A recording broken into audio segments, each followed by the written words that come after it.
Blue lights behind you, then gone from your mirror. He's not stopping you for anything you did. He's walking the plate first. He comes up slow, taps the roof once, looks past you at the panel work on the passenger door. Then, almost offhand, like he's making conversation while he waits for you to reach for your license.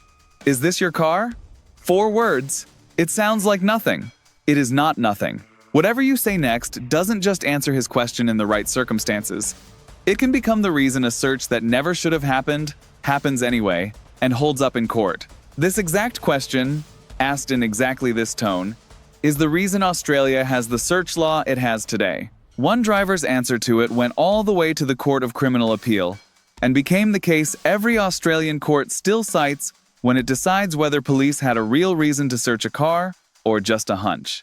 By the end of this video, you'll know exactly what that case was, why the answer mattered so much, and the words that protect you, whatever the true answer is, whether it's your car, your partner's, or the work ute you're driving for the day. Quick word before we get into it. No invented authority on this channel. Just plain English Australian law, checked against the actual case law and statutes, every section sitting in the description below. Here's the case, and it's worth sitting with because it's not hypothetical. A driver is pulled alongside in a sports car with visible panel damage down the driver's side. The officer pulls level and asks him directly, "Is this your car?" The driver says no. Moments later, police say they see him lean across to the passenger side and place something in the glove box. That combination, a denial of ownership, paired with a furtive movement toward a hiding spot, became the reasonable suspicion police used to search the car. Inside, they found a container with over 6 grams of methamphetamine. The case is R.V. Rondo, and it went to the New South Wales Court of Criminal Appeal, where the judges used it to define exactly what reasonable suspicion means. Under Australian law, the same standard that still governs every vehicle search in the country today. Here's the part that matters for you tonight. It wasn't the panel damage that gave police grounds to search. Panel damage on its own proves nothing. It wasn't even the denial on its own. This channel has said it before, and the courts have confirmed it again and again. Refusal or denial alone can't manufacture suspicion out of nothing. What tipped it was the combination, a denial of ownership, followed immediately by a movement that looked like someone hiding something. 2 pieces, together, built a factual basis the law was willing to act on. Take either piece away, and the case likely reads differently. So the mistakes people make with this exact question aren't hypothetical either. They're the mistakes that put a defendant in front of the Court of Criminal Appeal. Error 1. Answering fast and defensively, before you've thought about what the honest answer actually is. Why, what's it matter? Or a flat no, when the truthful answer is more complicated. It's your partner's car. It's a work vehicle. It's borrowed turns a simple ownership question into something that sounds evasive, on camera, before anything else has even happened. Error 2. Lying about it. If it is your car and you say it isn't, or you distance yourself from a vehicle you're plainly in control of, you've done exactly what happened in Rondo created the first half of a 2-part problem. A false statement to police isn't just bad strategy. Giving false or misleading information can be its own offense depending on the state and the circumstance, stacked on top of whatever the stop was originally about. Error 3. And this is the one nobody warns you about. Moving, reaching toward the glove box, the center console, your bag on the passenger seat while you're answering, or right after is the second half of the Rondo combination, and it doesn't matter what you were actually reaching for. An officer doesn't get to read your intentions. He reads your hands. Keep them visible, keep them still, and answer with your voice, not your body. Error 4. Over-answering the ownership question the same way you'd over-answer, "Where have you been?" "It's mine." "Well, actually, it's my brother's." "Well, I mean, I drive it most of the time. He's overseas at the moment. It's registered to him." But every clause in that sentence is a fact for the notebook that a straight answer would never have generated. Now, the part that's genuinely useful, regardless of whether the car is yours. There are 2 separate things sitting inside. Is this your car? and the law treats them differently. The first is simple ownership, a factual question with a factual answer. And answering it truthfully doesn't put you in any legal danger by itself.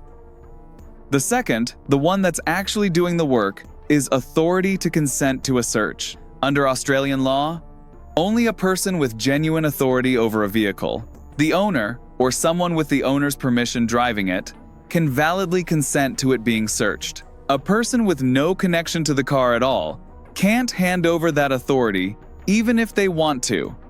That's precisely why the question gets asked before, not after, any request to look inside. So here's the sentence, built for whichever version of the truth you're standing in. If it's yours, yes, it's registered in my name, officer. I don't consent to any search. If it isn't, but you're driving it lawfully, it's not mine. I have the owner's permission to drive it. I don't consent to any search. Say it again, slower. Because the second pass is the one that actually stays with you. Pick the version that's true for you tonight. Yes, it's registered in my name, officer. I don't consent to any search. It's not mine. I have the owner's permission to drive it. I don't consent to any search. Every clause is doing a job. The ownership statement is truthful and specific, which closes off the exact opening Rondo's denial created. There's no gap between what you said and what a rego check will confirm 2 minutes later. I don't consent to any search. Does something separate and just as important. It makes clear that whatever authority you do have over the vehicle, you're not extending it to a search. Saying yes to ownership is not saying yes to a search. Those are two different questions wearing one sentence. And answering the first honestly costs you nothing on the second. If police go on to search anyway, that search now needs to stand on its own reasonable suspicion, built on facts, not on a hunch dressed up afterward as one. There's a second reason this exact question carries weight, separate from search consent entirely. And it's worth knowing even on a night when nothing gets searched at all. Australia runs what's called an owner-onus scheme for camera-detected offenses: speeding cameras, red light cameras, toll evasion. If a camera catches the car doing something wrong and you're not behind the wheel that day, the infringement notice goes to whoever the car is registered to, not whoever was driving it. As the registered owner, you then have a legal obligation to either accept the fine yourself or formally nominate the actual driver, usually within a set number of days. Under provisions like Section 177 of the Road Transport Act in New South Wales, and its equivalents in other states, say, yes, it's mine, honestly at a stop, and you've told the officer nothing he couldn't already find on the plate. But it does mean that if this same car turns up on a camera next month, the letter comes to your address, and the clock on nominating the actual driver starts the day it's printed, not the day you open it.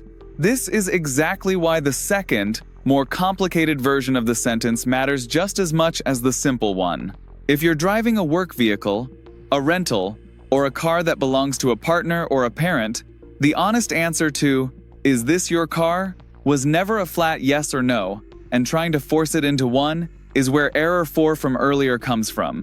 The clean version handles all of it. State plainly whose car it actually is and what your connection to it is, in one breath, then decline the search in the same breath. It's my partner's. I'm driving with her permission, officer. I don't consent to any search. Nothing in that sentence is a concession. It's simply accurate. And accuracy is the entire point. Rondo's problem was never that his answer was short. It was that it was false. A passenger sitting next to you deserves the same clarity, because the ownership question doesn't always stop at the driver's window. If the officer leans across and asks the passenger the same thing, "Is this your car too, mate?"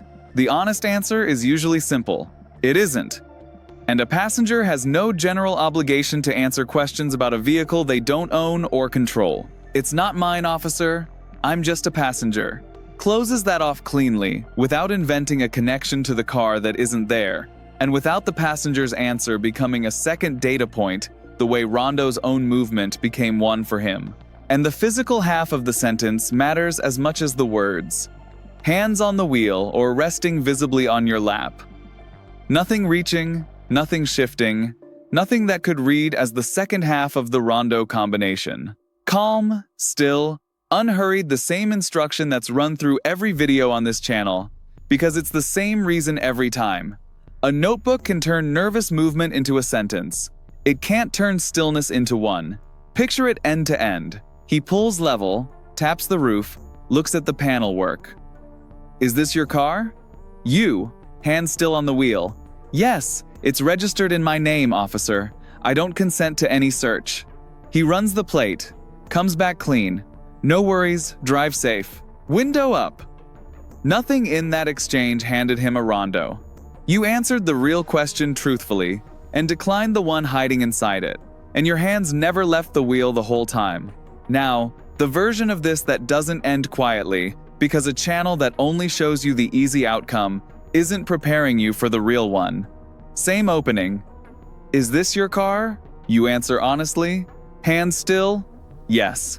It's registered in my name, officer. I don't consent to any search. Instead of moving on, he pushes. Come on. If there's nothing in there, what's the harm in me having a quick look? You don't argue the logic of it and you don't get defensive. Same words, same level. I understand, officer. I still don't consent to any search. A pause. He might ask you to step out a separate power, tied to separate grounds, that this channel has covered in its own video, or he might simply run the plate and hand your license back. Either way, you haven't given him a second Rondo. You've given him a truthful answer to the first question, and a clean, unmoved answer to the second.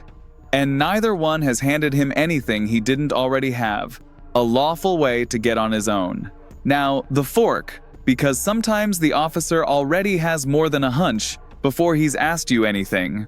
If there's a genuine, independent trigger, something visible in plain view, through the window, a smell, a specific and articulable reason he can actually name, then reasonable suspicion doesn't need your denial or your movement to exist. It's already there, and a search can proceed on that basis whether you consent or not. Your I don't consent doesn't stop a lawfully grounded search. What it does is put the burden back where it belongs, on the suspicion he can point to, not on anything you handed him standing still with your hands on the wheel. Worth spending one more moment on why the Court of Criminal Appeal reasoned the way it did, because it's the same reasoning that will apply to your stop, not just Rondos. The court wasn't looking for certainty. The law never requires police to be certain before they search, only reasonably suspicious, which is a lower bar. But it also wasn't willing to accept a hunch, dressed up as suspicion after the fact. What the judges wanted was something concrete they could point to, something a court could weigh independently of the officer's say-so. A denial of ownership is a fact. A furtive movement toward a hiding spot is a fact. Two facts, pointing the same direction, cleared the bar. That's the entire mechanism this video is built to keep you out of.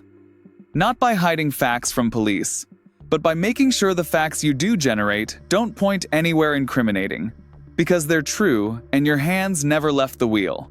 A genuine state-by-state note, because the rules that turn Rondo's reasoning into an actual search power aren't identical everywhere. In New South Wales, the relevant search powers sit in LEPRA, sections 21 and 36, built around the same reasonable suspicion standard Rondo defined. Victoria's equivalent runs through Section 82 of the Drug, Poisons and Controlled Substances Act and related search powers in the Control of Weapons Act. Depending on what's suspected, Queensland runs its vehicle search powers through the Police Powers and Responsibilities Act. The threshold, a real, factual basis, not a hunch, is consistent across all of them, because Rondo's reasoning has been picked up and cited well beyond New South Wales. But the specific section numbers and the exact scope of what can be searched without a warrant still shift at each state border. So treat tonight's numbers as the New South Wales baseline and check your own state's equivalent before assuming it lines up exactly. One last practical note, separate from anything said in the moment. If a search does happen, whether you consented, whether it was grounded in genuine suspicion, or whether you believe it wasn't, write down what was said and done as soon afterward as you can. What triggered it? In the officer's own words, if you can remember them. Whether your hands were visible the whole time, whether you were asked to step out before or after the search began. None of this changes what happens on the roadside. All of it matters if the search is ever challenged in court the way Rondo's was, because that challenge runs on the same currency the original suspicion did. Specific, checkable facts, not a general sense that something felt wrong. To close it out, "Is this your car?" is not small talk, and how a driver answered at once became the case that still decides, right now, whether a search anywhere in New South Wales is lawful. The fix isn't complicated. Answer the ownership question honestly. Whatever the honest answer is, decline the search cleanly. Keep your hands where they are. Rondo's search held up in court because of what he said and what he did in the same 10 seconds. Don't hand a court the same two pieces. This is general information, not legal advice, and search powers vary by state. Check the sections that apply where you actually drive. If a stop goes further than a conversation, the video ends and a lawyer begins.